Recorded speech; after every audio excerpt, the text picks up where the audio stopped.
Welcome to Supply Chain Now, the voice of global supply chain. Supply Chain Now focuses on the best in the business for our worldwide audience, the people, the technologies, the best practices, and today's critical issues, the challenges and opportunities. Stay tuned to hear from those making global business happen right here on Supply Chain Now. Hey everybody, Scott Luton and Greg White with you here on Supply Chain Now. Welcome to today's show. Hey, we're broadcasting from Connections 2021 right down here in Miami, Florida, the Magic City, with our dear friends from OMNIA Partners, right Greg? Yeah, dear friends, as a matter of fact. We've known Barb forever, and this is our first time meeting her. And you're letting the cat out of the bag. I'm sorry, already. I did it out of order again, didn't I? That's okay. Well, hey, we should a big shout out. OMNIA Partners have been wonderful hosts, very hospitable. Yeah. Can't believe I nailed that word. I had trouble with it yesterday. But what's been one of your favorite parts about this conference before we interview our guests? I'd have to say Sarah being our Sherpa for this thing. She makes sure everything happens right. If we need anything or if we need any info, seriously, that's been a great part of it. But truthfully, I think the discussion we had with Kevin Heath and with Paul Noble at Verison yesterday, just a great perspective, getting some eyes on what they're seeing in the marketplace and what's going on that. And some great guidance on how companies can really tackle the issues that they're seeing today, one of which we're going to talk about with you two today. Massive issue today. Massive issue. Massive. And you know, some good pointers on what to do about it. Agreed. So folks, if you want market intel, best practices, how to move forward with you and your organization, this is a great event to be at, Connections 2021. And it's largely because of people like our two panelists here, esteemed panelists. So Greg, I get my feeling is that although Kevin and Paul threw the gauntlet down yesterday, we have a challenger for best episode yet. I really do think so. Let's introduce. And they're much funnier. We already know that. True. Barb Sexton, Vice President, Partner Development, Corporate Services with OMNIA Partners. Hello, Barb. How you doing? Hello. Great to see you. We're going to chat about that, how it all started in a moment. And Tim Holland, Contingent Workforce Solutions Specialist, also with OMNIA Partners. Tim, how you doing? Good to see you, and thanks for making me part of the call today. Oh, you bet. Well, we've enjoyed the pre-show conversation so much already. Hopefully we're recording that. We're going to get to the good stuff, though. So, Greg, we want to kind of get to know our guests first, and I want to start with Tim. So, Tim, tell us a little about yourself, and give us the good stuff now, Tim. Well, let me start by saying I'm married. And I haven't been allowed to make a decision since then. So that pretty much sums up my life. Other than that, on a professional basis, however, I've been with OMNIA Partners for 7 years. And curious, interesting thing in college, I never expected myself to be in this contingent workforce world. And fresh out of college and walking down the street and saw a temp agency, and that's how I got involved in the industry and never left, and that's all I've done ever since I left college. So. Wow. And we hear Tim's a bit of a labor whisperer. Is that right? I thought he was a comedian. Is that similar to horse whisperer? So, one final point. You were a fellow at Landon for a long time, and but now you're up in Chattanooga, I believe. Is that right? I am in Chattanooga, yes. Once again, going back to my original point about I really don't make decisions anymore. It was my wife, both of us now enjoying remote work, and allowed us the opportunity to move somewhere that you wouldn't normally move to from a job perspective. Yep. And here we are. She loves the mountains and the river, and she told me not to be gorging and to also be doing outdoor stuff, and so I'm trying to balance right now the gorging versus semi-gorging. So you're living some of the topics we're going to talk about today. I am living, experiencing it from both sides. Near and dear to my heart, absolutely. Yeah. So that's just one half of the dynamic duo we have here today. So up next, Barb Sexton. Now, Barb, before you tell us about yourself, it's important to note, we've enjoyed a variety of conversations in collaboration with OMNIA Partners, and it all largely started from an interaction we had with Barb on a live stream, and then a conversation, couple years ago, and we've been tracking you as well. And by the way, I love your glasses if you're checking out the video. But Barb, tell us a little about yourself. So also married, so apparently we're off the market. For anyone in the audience who's wondering. It kind of feels like we're at I'm waiting for signs to go up or something, Right, but right, an auction. off right. the market, folks. Yes. Military family, lived all over the nation, came from the human resource, HR background, and did some time in the staffing business before landing at OMNIA Partners, and I've been here just going on 11 years now. Wow. So, Military family, what particular branch you gravitate towards? husband, 21 years Army, oldest son, 4 years Army, youngest daughter, 6 years Air Force. Wow. So, So your daughter's a heck of a golfer, isn't she? One for Greg. One for Greg. Well, thank you. You know, families sacrifice to do exactly what you just described, and kind of sometimes that stays in their blind spot, but we are very grateful for your husband, son, and daughter service. Yeah. Okay, so now we've got a little flavor for Barb and Tim. We know we're having fun. We're having right? a blast. Yeah. We knew we would, though. Yeah, right. We really enjoyed our pre-show conversations. Let's level set a bit. Now, we're going to be talking about labor challenges and the kind of not as much the future of work, but kind of the current state of work and some of those The challenges now of there. work. The now, yes. So, Tim, I'll start with you. When it comes to hybrid and remote work, what are some of the things you're seeing and perhaps living? Yeah, well, and I think it's not necessarily going to come as a shock to many, right? You've got organizations that primarily are still in the mode of looking to continue to maintain the remote work for an indefinite period of time, but really morphing into, I don't know if you would say at this point the majority of companies are doing it, but a higher percentage than not are looking to make hybrid and remote a permanent thing.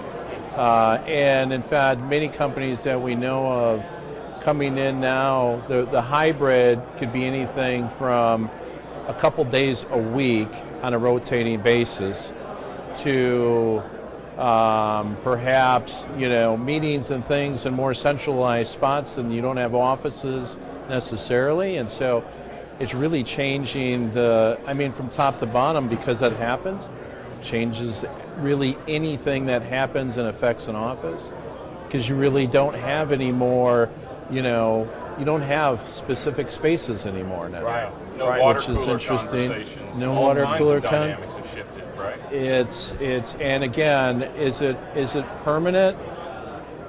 Generally speaking, it is permanent it's on a spectrum, right? We went from 0 to 100. We'll ever go back to 0 and never go back to 0. We'll go back to 50, probably vacillate in that 50 to 100% kind of spectrum, right? Really? It's going to change back a little bit, but it'll never go back to the way it was. And you got a number of things you're balancing there. Of course, the needs of the business, but also the employee experience, right? The EX. Yeah. Where they feel comfortable. Where can we maximize not only what they want to do, but also with their productivity, right? Well, yeah, and it's interesting, because I think the conversation also leads to, who's going to be more interested in going back into the office? Who can be more productive in an office setting? It's interesting. So, my wife, who I started out speaking about. Yeah. What's your wife's name, by the way? Her name is Marie. She works. I love Marie. She's in HR, and by the way, even though I've been technically in HR my whole career, she tells me to tell people that I'm not in HR, because she's in HR, and she never believes that I'm in HR. She knows where the line is, Yeah. and you are not there. Yeah, I agree with her. I don't know if she thinks I got to squeegee them on, corners, like wiping people's car windows. But so at any rate, I digress on that. But it depends also on the workforce. So what we're seeing and what we're hearing is different sectors of people that are, in the different age groups and the different generations.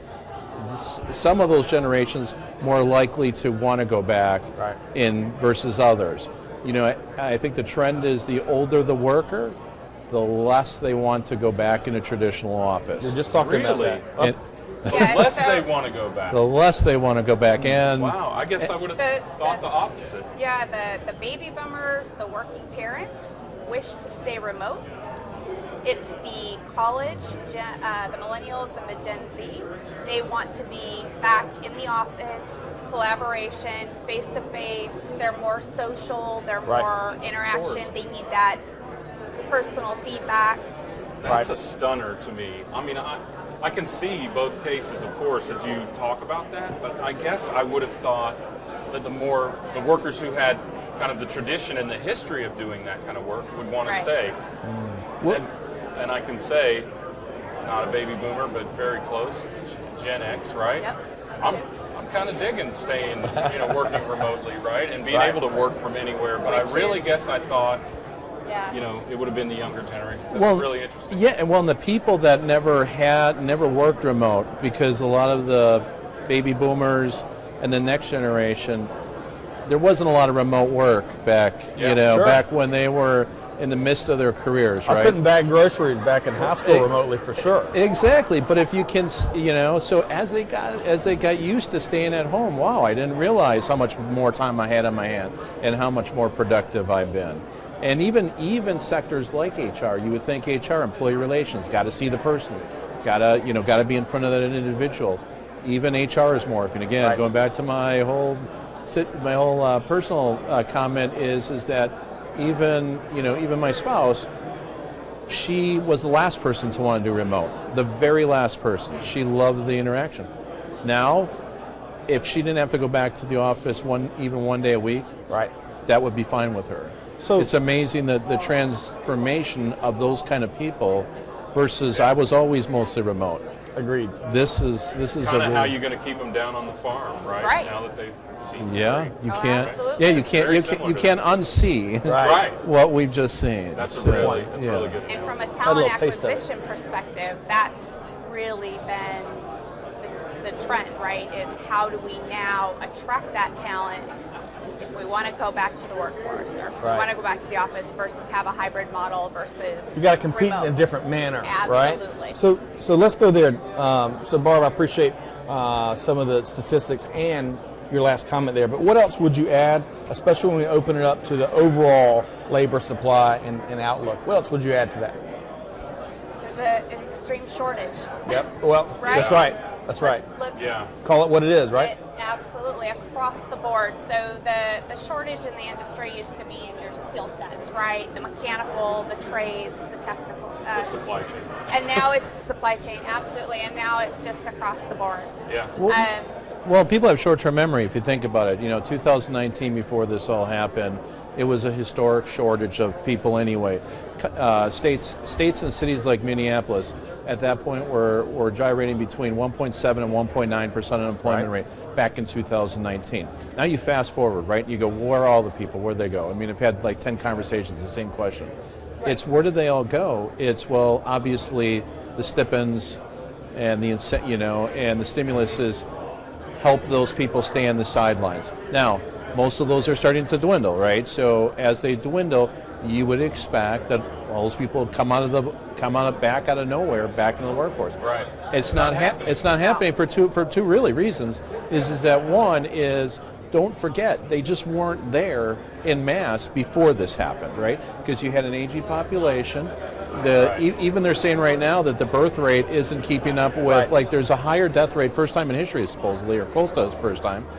The death rate is exceeding the birth rate in many cities, right? So you've got the fact that you didn't have people before. You gave the population incentives to avoid potential workplace or help them to weather this situation. And then, even though it's over, some of these folks they're also concerned on the safety part still, right? So they don't want to go back into a busy work environment. So you got a perfect storm brewing for sure, and a new and some traditional elements to the labor equation, but also some very new elements. We want to talk about the Great Resignation in a moment, but before we do, Anything else to add? And Greg, I'll throw you in here too. Anything else to add in terms of what else you're seeing before we specifically kind of define what this Great Resignation is, Barb? That would be a perfect lead-in. Okay, right? great. The Great Resignation. That's what we're seeing day in and day out. Which is kind of a vicious circle. It really is just talent pool and availability, and it all leads back to the workforce and the environment, right? Attracting, retaining talent. Yep. I think this has been a big awakening for people, as you said. So at least two generations in the workforce had hardly worked remotely at all. Now they've seen what it's like.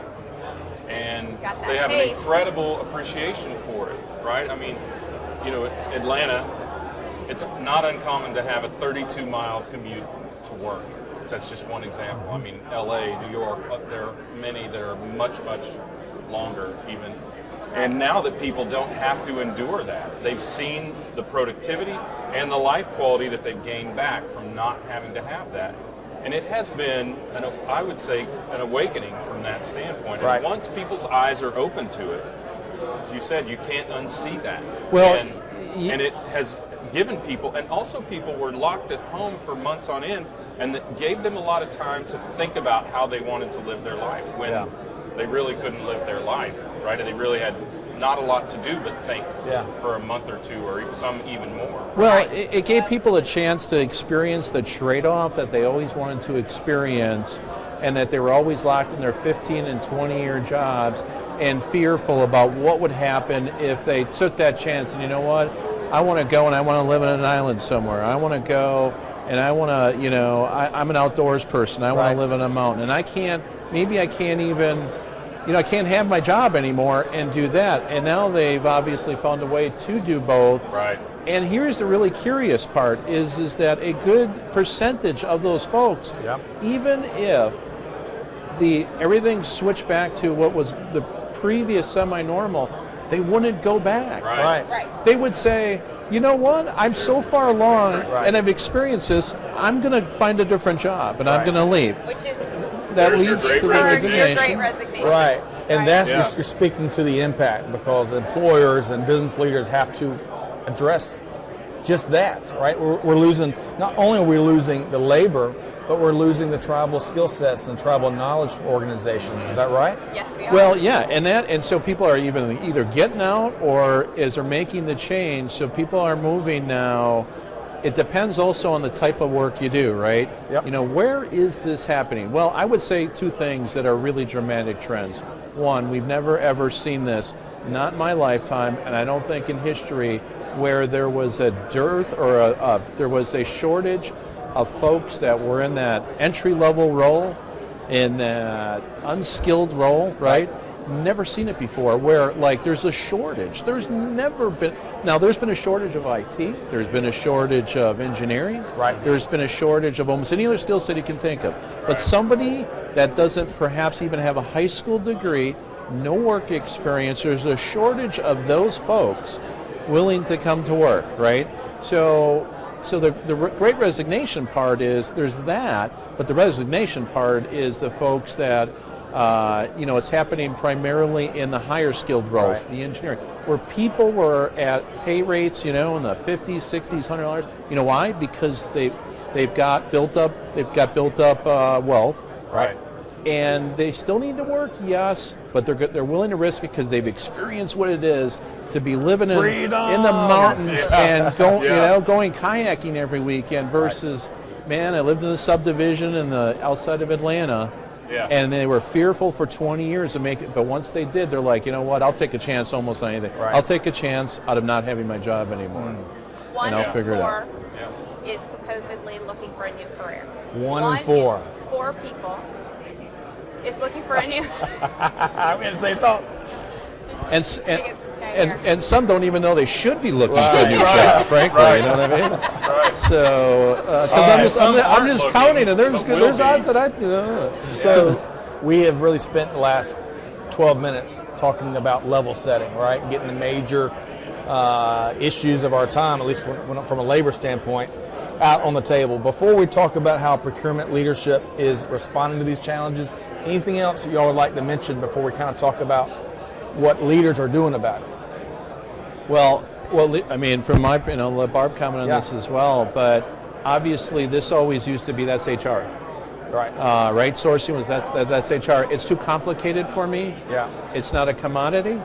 I don't know what to do with it, right? And then the C-level was always, again, the chief financial officers. Now, they're getting involved because every part of the organization, if it's not number one, it's their second highest priority in every company. Right. People drive companies. Right. People do the work. Boy, if we didn't know that before, we know that now. Oh, we do. Well, I heard on the news this morning, and maybe this percentage is inflated, but 70% of expense of an organization is on labor.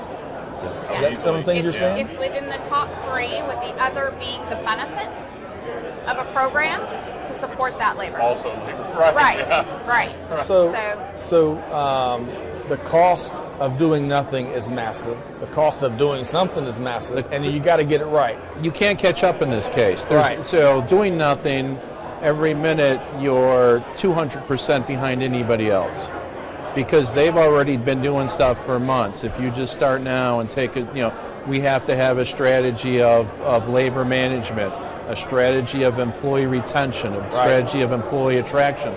You better not be figuring it out right now. You better be on it right now. And you better be with an expert that can look far beyond the four walls of your organization and really benchmark what other leaders and organizations are doing. What I like about Barb and Tim, but it's like we got college game day going. Yeah. And we've got Tim kind of at the stage giving predictions, and Barb is like the bear bringing statistics to the table, right? Yeah. Both are very, very important. So we got quite a dynamic show. Who do I get? Lee Corso. Okay. Okay. Craig, Wait, you're let me borrow that. Not so fast, my friend. all right. So let's talk. So we're going to move into what are leaders doing about it. What are y'all seeing leaders doing about it? Tough situation, right? Yeah. So how are they tackling this? And leaders is a good word for it, because it's not just HR issue. This is an organizational issue. It's not just HR. It's not just procurement, right? Speaking to what is procurement doing about this, they're asking to be looped in and engaged early in this situation, right? How can we look at the talent management strategy as a whole? So how do we look at not only our full-time employee workforce, but how does that link up and fit with our contingent workforce? How do those mold, and how do we keep the full talent pool rolling? So it's definitely an organizational issue. It really speaks to something that came up yesterday, and Barb was mentioning again. Procurement, like supply chain, fought for years to have a seat at the table. And while we consider kind of procurement to be part of really the end-to-end supply chain world, procurement now has a seat at the table, but it's also valued more than perhaps ever before, right? Yeah, undoubtedly. And the kind of the traditional borders of procurement have really shifted, right? I mean, staffing as part of that is, I know that's an offering. We talked to Kevin about yesterday, Kevin Heath, your COO, about yesterday, but having an organization that is product and human capital sourcing, I think that's got to be a relatively rare mix these days. But man, you can see it, and it's one of those things where I'm sure a lot of companies are going, why didn't we think of that? Right. I mean, but this is, you mentioned commodities earlier, Tim, right? I'm not going to say people are commodities, but it is a very tight market, not unlike commodities these days, and having that kind of assistance has to be critical. Are you seeing people turning more towards staffing or other organizations to try and that is the right question to ask, because just before this happened in 2019-18, the trend was by 2020, 2 years ago, by 20, literally 2 out of every 4 hires was going to be what was considered to be a contingent worker. That's an SOW, that's a 1099, that's a staffing employee. 2 of every 4. So what that's telling you is it's changing the way that companies view the use of total talent, total labor, because before it was, I need my own employees. They have to be employees. Yep. And they're seeing that just isn't a reality, because before this all happened, freelancers was always the thrown out term, right? I want to be a freelancer, I want to be an independent contractor. And most people were going there because they already experienced a level of flexibility than ever before. Right. Now you compound this by what just happened, and it just reinforced exactly what was happening and kept perpetrating it going forward. Right. There's nothing to stop now from encouraging, people to be independent contractors because they see how great it is. Right. Absolutely. And why should I go back and be an employee? And so, but what one thing that is happening that's really remarkable right now. I've been in the industry doing this for 25 years, and I've never seen the degree of outsourced recruiting that's happening right now. So I have seen more and more companies go to what we would term a recruitment process outsourcing or similar concept. Right. I have RPO. never. Let me put it in this perspective.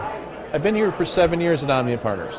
6 of those years, in this last 12 months, I've seen probably 300% more RPOs than I've seen in any given year prior to that. In fact, I might even say the last 3 years prior is 300% more than the 3 years put together. Wow. Because companies are looking and saying, we went through this downturn.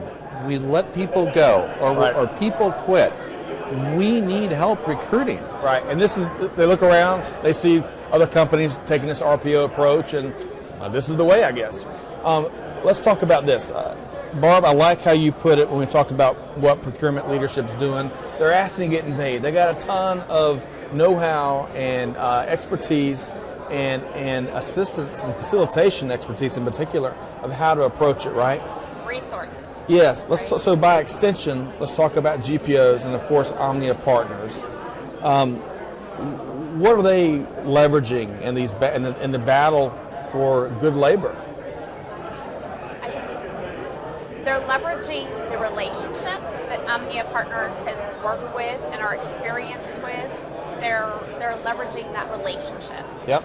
We talk about speed to savings or speed to a contract. In this, it's just speed to resources in general, right? I think you mentioned earlier, Greg, to hire somebody to pull in because they're limited in time and resources.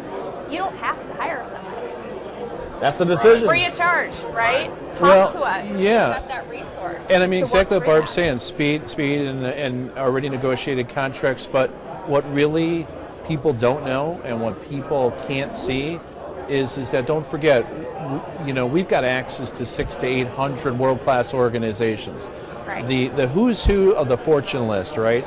These individuals interface with us and interact with us, and part of our process is a confidential sharing of information and knowledge that we are a repository for no other organization in the world has the access and repository of information, data, and best practices than anybody else does. Even the analyst houses, the Aberdeens, and no disrespect to any of them, SIA, they also they're not part of this organization that can speak daily to these Fortune companies. So when a Fortune company asks me, McDonald's approaches me and says, what are the best practices? Right. I can speak to them not based in analogies, not based in anecdotal evidence. I can say, I just had a conversation with Cargill.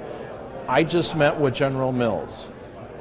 It's specific, so here are some golden nuggets. That's the beauty of the conceptually, So here's what we're seeing in the marketplace, and there's no fee attached, right? Just conversation and resources. I feel like there ought to be a fee attached to this episode. Agreed. Don't you? We'll put it behind a paywall. Seriously, this is powerful stuff. It's a relationship. It's great insight. It is. It's a relationship and insights and information supply chain that you are really leading and offering in many ways.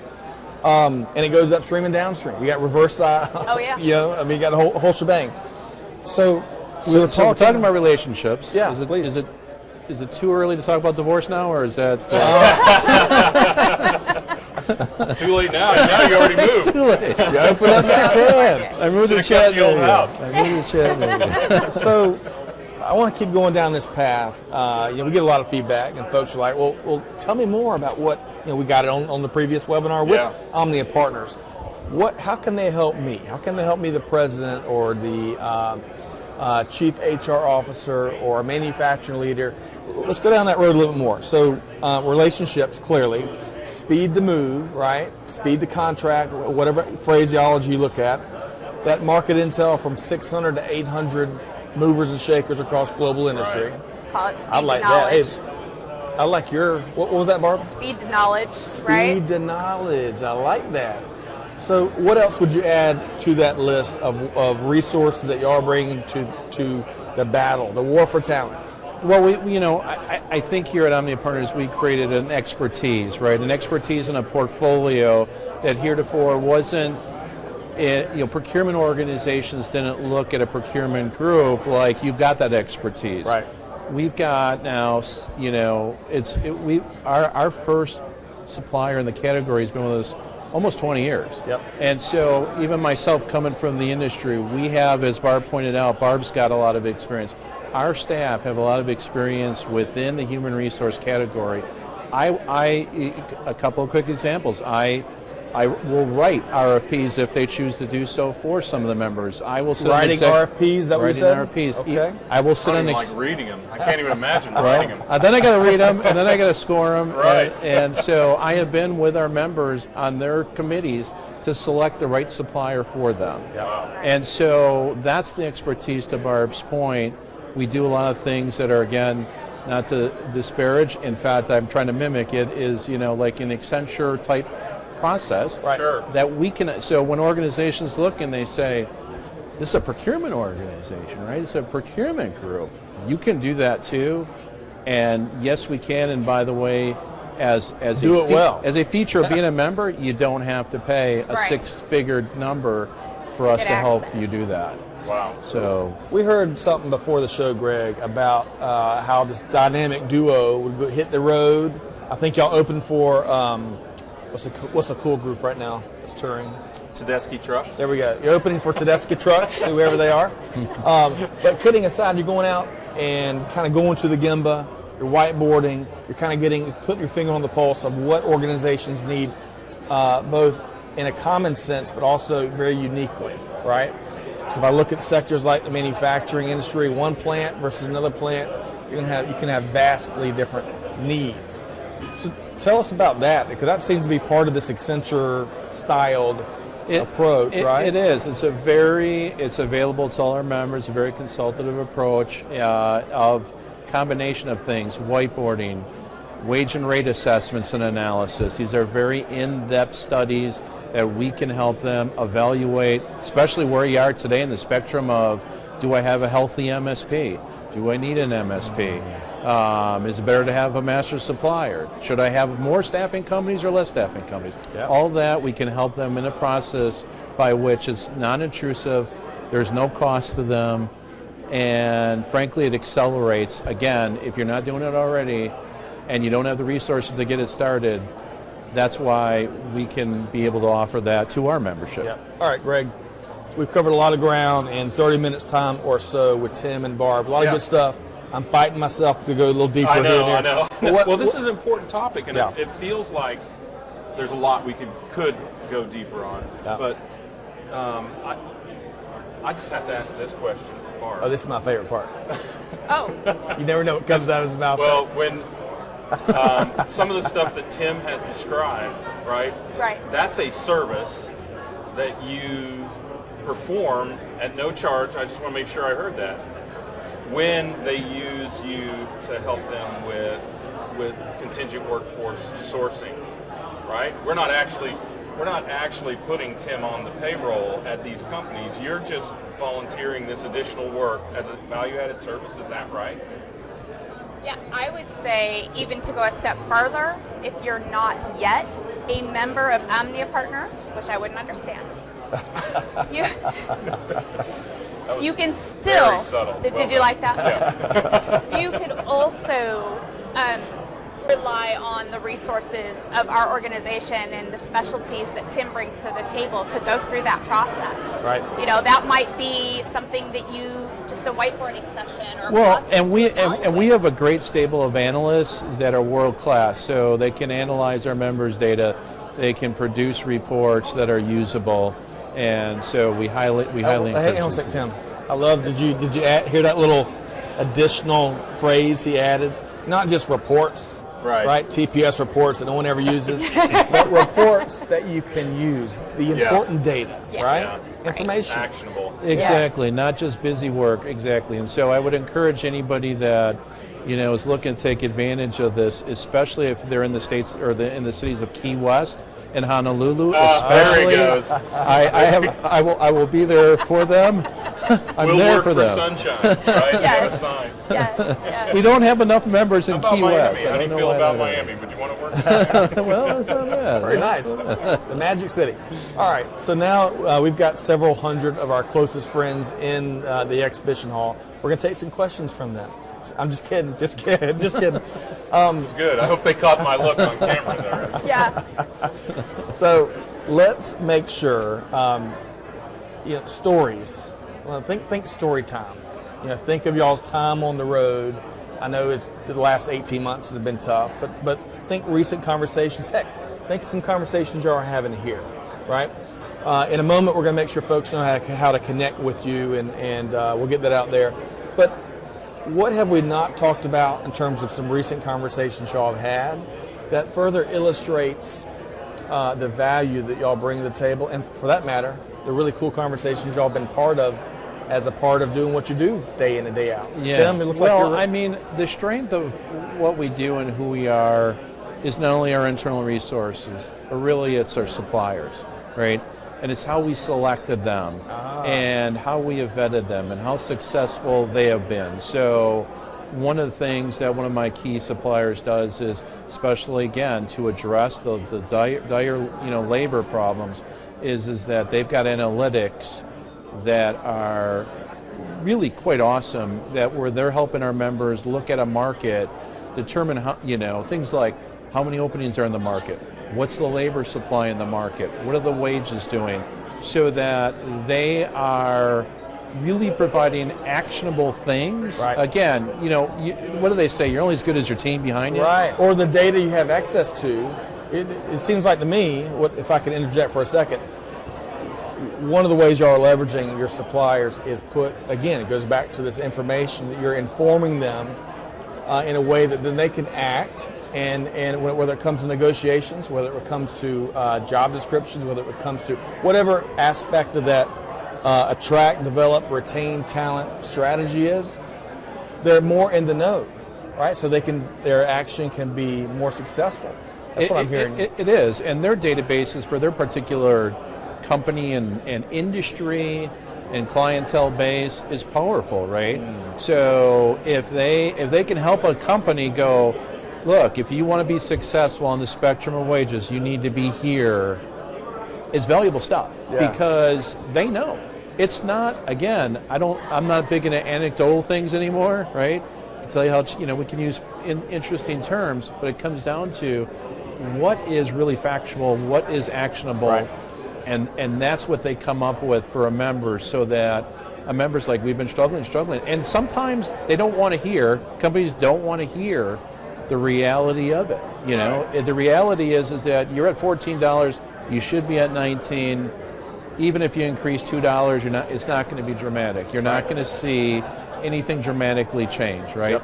And so they help our members to, get to that point of success versus telling them what they want to hear. Sometimes right now, it doesn't help anybody to tell you what you want to hear. It's about the realities of this labor market, which, by the way, we're in this for a good 6 to 12 months without, I think, any significant gyrations one way or the other. So I think we're in a period of at least 12 months before we see anything significantly change. Okay, so it sounds By like significantly change, what do you mean? Well, Rates or availability? I mean, where you start to see companies not feel that absolute and significant upward pressure of wages, where you see companies that don't have 120 openings with a workforce of 500 employees. Right. Those are the kind of things that are so dramatic right now that very likely, based on what we see and what we have over the next 12 months, that's not going to change dramatically. Right. And even after that point, nobody has a crystal ball, right? But even after that point, I think it will be a slow change versus, after 12 months it'll be great.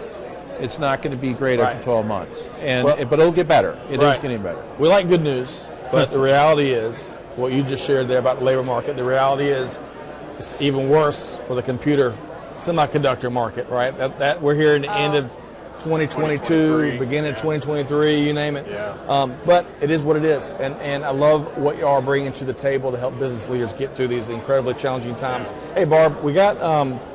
If you had one more thing to add before I make sure folks know how to connect with you, whether it's a message I've already shared that folks need to make sure they listen to, or something we forgot to bring up, you get one of the final thoughts here today, Barb. No pressure. No pressure at all. Tim mentioned pay rates, pay. We spoke a lot about attracting talent, retaining talent, and I believe that we need to, even the chip shortage, right? Yeah. This all circles back to talent and people and the value and the benefits that we place on those people. Whether it's from their work environment, whether it's from their benefits package or their pay rate, right? It's just a circular event. And so you've got, on top of the talent acquisition, the labor strain that we have today, those same HR or leaders of organizations they're looking at everything, not just how to attract the talent, but then the benefits to retain that talent, the pay structure, the entire, how are we organized? Right. How do we keep them safe, right? Great point. There's just a lot going on that these organizations are dealing with, and we value that we're able to provide a resource to help them. But you got to have adults at the table, right? Yeah. You got to deal with the experts, and a lot of what Barb and Tim is sharing here today, that's what I hear in my ears. Nobody's going to be surprised that I'm a big fan of this approach. I mean, look, I started a lot of companies. We're doing a company right now where we're outsourcing a significant number of talent, and we are experiencing in some areas exactly what you both have described here. We don't know what the hell great is, and we don't know how to get there. And We can having a help you with resource that, that you can go to, I know. Believe me, my head is spinning. But having a resource that can get you there instead of making that mistake for 3 or 6 or 9 months and falling months and months or maybe years behind your competition while they have it grooved. I think you talked a lot about speed, and I think speed is what a lot of what you all offer, but I think it's even more fundamental than that right in this instant. It's access. Simple access is what you can provide. So you can access those 600 to 800 potential suppliers, or those recruiting resources, or obviously talented people like this that can help companies get over the line to be that much better. And I think that is what is really important. Is a lot of companies don't even have access to the talent or the resources that they need, and that's why the supply chain and procurement and human resources have all stumbled during this time, and are probably not coming out of it as quickly as we could have if we knew better what to do. And I think this is the time when organizations like this, who already have accumulated this mass of talent, mass of speed, and massive access, can really provide a tremendous amount of value to companies. I agree, and I think it goes back to something Tim. I thought you were going to say not so fast, my friend. I agree almost wholeheartedly, but I think it goes back to something Tim shared as to why it's so challenging. Is because some of the foundational aspects of workforce management and the labor market management have changed because we have changed and what we want. And you really, I like how you really spike the football on that point, because it's a really important acknowledgement. So, on that note, we hate to bring things to a close, but I know you hate to. In this I really do. This is, to your point, Barb, the people are the power, right? In this day and age of technological innovation and you name all those disruptions, which are beautiful things, the people is still what makes global business happen. Absolutely. So let's make sure folks know how to connect with you both. And Tim, I'll start with you. Not only are you clearly a contingent workforce solutions specialist, but you're a comedian and humorist on the side, right? Right. I make at least $20 a week doing that. So yeah, I have a feeling it could be really good, right? I mean, just the fact that you are also interesting. I've seen him perform. It's good. Really? Oh, man. All right. So interesting. I think that's really pushing it. All right. So how can folks connect with you, Tim? So they can reach me on LinkedIn. Definitely at my profile. They can also reach me off of our OMNIA Partners website. Certainly look forward to hearing from both our members and companies that are interested in membership. Wonderful. And that's Tim Holland with OMNIA Partners. All right, Barb, how can folks connect with you? I am all over LinkedIn. She is. So We can verify that. feel free to reach out, and our website, www.omniapartners.com. You can find us. It's just That's that the easy. best representation of a website I've ever seen. I've been That was practicing awesome. from my commercial debut. That was awesome. Love it. All right, so we've been chatting. That's Barb Sexton, Vice President, Partner Development, Corporate Services, also with OMNIA Partners. As we mentioned, Tim Holland, Contingent Workforce Solutions Specialist. Man, I am not envious of y'all's roles, the challenges that y'all are helping organizations through, but it's so important. It makes us feel so good that we have business leaders doing just that. It could be worse. Right. You could be the people that need Barb and Tim. Right? I mean, seriously. I mean, because what we've just discussed here is a huge impact on Right. a business, and it's a huge hindrance to so many businesses right now. Excellent So having point. a resource like this, you guys being able to dive in and help so significantly, so quickly, and then also move on to the next company, that's got to be a fun effort for you right now. So Well really said. appreciate what you guys do. Yes, we do. All right, so folks, hopefully you enjoyed this conversation as much as we did. Be sure to check out omniapartners.com. Check out supplychainnow.com if you like more of these conversations. Hey, be sure to check out all the thought leadership that will be coming out of Connections 2021 right here in Miami. We are not going to share all the details. Some of it is confidential, right? Like mojitos. What happens in Little And Havana yachts, yeah. stays in Little Havana. Okay. Yes. All right, but hey, be sure to connect with Barb and Tim. And on that note, on behalf of Greg and Amanda and Vicky and our Supply Chain Now team, hey, do good, give forward, be the change that's needed, and we'll see you next time right here on Supply Chain Now. Thanks, everybody. Thanks for being a part of our Supply Chain Now community. Check out all of our programming at supplychainnow.com and make sure you subscribe to Supply Chain Now anywhere you listen to podcasts. And follow us on Facebook, LinkedIn, Twitter, and Instagram. See you next time on Supply Chain Now.